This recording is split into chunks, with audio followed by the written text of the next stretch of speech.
the flexible dieting and the food reporting. That's where I want to go. So I was a part of that crew, the If It Fits Your Macros crew.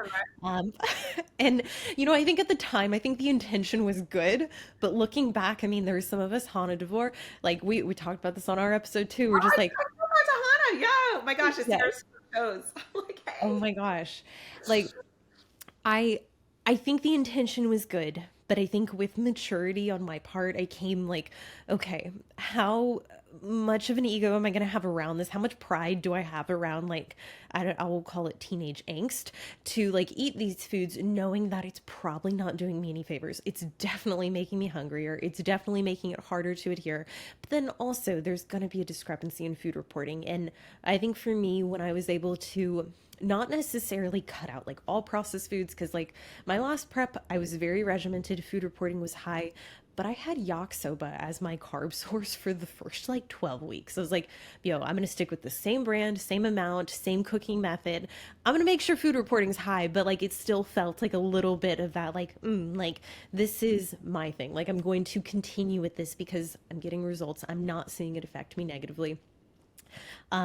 But I have to say, like with this last season for you, I guess really the question I want to ask is like, how important was food reporting and really with you coaching yourself, like just like checking yourself on that on a weekly basis, on a, I guess monthly basis, was that a pretty big component to seeing that linear progress? Yeah, so I would always be more flexible. Like even in my off season, I'm a little bit more flexible, obviously. But um, my prep, I planned for 16 weeks.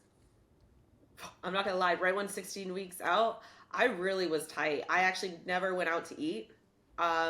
Which in my last preps, I would be like, "Ah, I can track this in, and that's fine for lifestyle clients. Listen, if you guys are not in prep, please. I mean, I'm not gonna lie. Today I did $5 sushi at Publix. If you guys know what Publix Oh, is, please, just grab that. I was at the store this morning, like I'm gonna have that for a snack. And then I went to Panera Bread with my daughter, and I'm okay with it. And I'm able to kind of maintain close to my weight in my off season. But with prep, these variables need to be really tight. So I actually, I'm so tight with it. I'll have some flexible foods. I'll tell you what my flexible foods were. Cereal, because a lot of bodybuilders eat cereal, but mm-hmm. not anything crazy. It's literally brown rice cereal, like Mm, 365 brand. It's literally rice cakes as a cereal. And then tortilla chips I kept in for a while, but then 4 or 5 weeks out, it was literally all the same foods the whole time. mm. White rice, cucumber. I mean, I can literally tell you guys like Yeah. tuna, chicken, beef.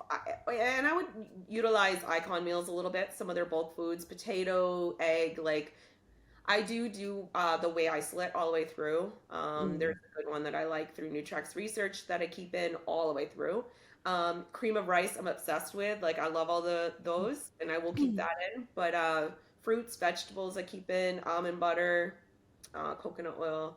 Pretty basic, and honestly, that's how I eat now. With occasional throw in and nuts and stuff like cashews, I really like. Now it's pretty similar, except for like those moments like today where I'm like, I can, like yeah. I'm still really like tight with it. I had a salad at Panera, like it's not gonna Yeah. kill you, and I don't eat a lot of sweets like I used to with flexible dieting. I would eat a lot of stuff when I was flexible, like really flexible diet. Same. Yeah, Yeah. a lot of fiber one products. Like what?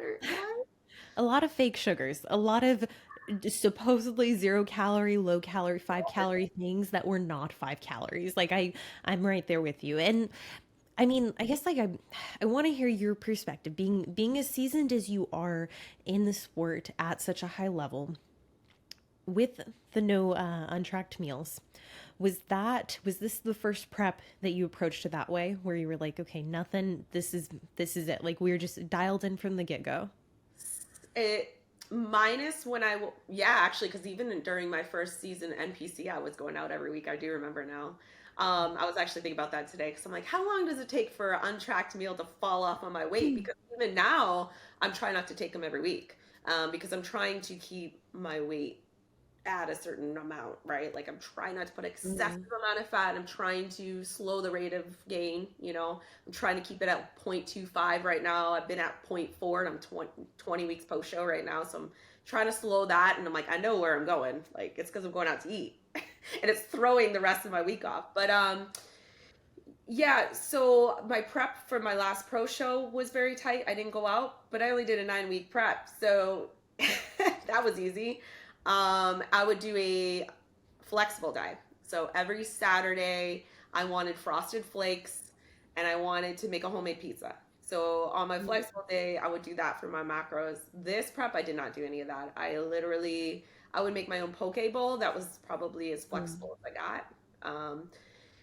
And I did that all the way till that first show. But then after that first show, I felt like I was going crazy. My mom goes, "What happened? Why are you going out for burgers and fries in between shows? Because you never eat that stuff." Like when doing those three, that was crazy. By the third one, I felt awful.